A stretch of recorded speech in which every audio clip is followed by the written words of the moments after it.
Let's change things a bit.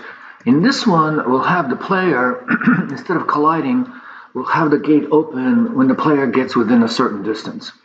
So if you notice, um, as I get close, the gate opens, and if I move away, the gate closes. So I'll show you what this is based on. It's based on the distance that I set over here. So if I set a higher, a longer distance, oops, 120.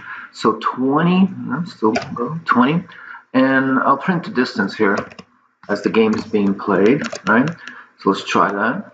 So you see now, 20, I should be opening up, right? So that's 20, and I'm at a 20. So depending on the distance, the gate opens, and I could walk through, and as I move away, and if you notice the distance doesn't get to 20 right now, it closes. All right, so let's try that one.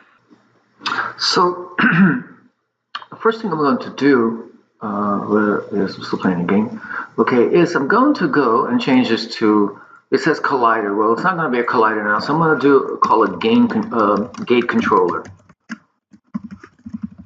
Gate controller, right? It doesn't need a collider anymore, right? Because we're not going to collide, so I'm just going to remove it, all right? And I'm going to put, I'm going to make a duplicate of my game controller, right? And this is the original one, right? And I'm going to call it, so make a duplicate of that and call it gate controller distance. Gate controller distance. And this is what we're going to have in gate controller distance. We're going to need to calculate the distance between the gate and the player, right? We have the animator, of course, and then we have the two distances. This is the open distance. This is the, where the gate is going to open, and this is the one that's calculated.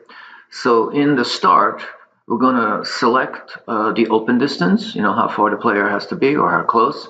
We'll get the animator from the gate, and then we'll set it to false. So it's open is false. Now, in update, we have to keep track of the distance every time, right?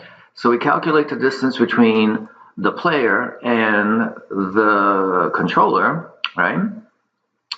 And depending on if it's open and the distance, we either close it or we either open it or we close it. So there's a little combination here, logic compound statement. And if you look at it, if the gate is not open and you're within a certain distance, less than 20, you'll open the gate, right? If otherwise, if the gate is open and you're greater than a certain distance, you'll close the gate. So is open equals false. So that'll control the gate opening or not, right?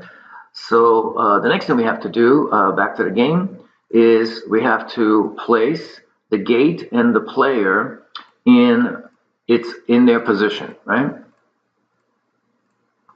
And then I think that's we're ready to go. So once you have that, and if you play it, it should work as advertised. So if I get close, there it is, and move away, close. Okay.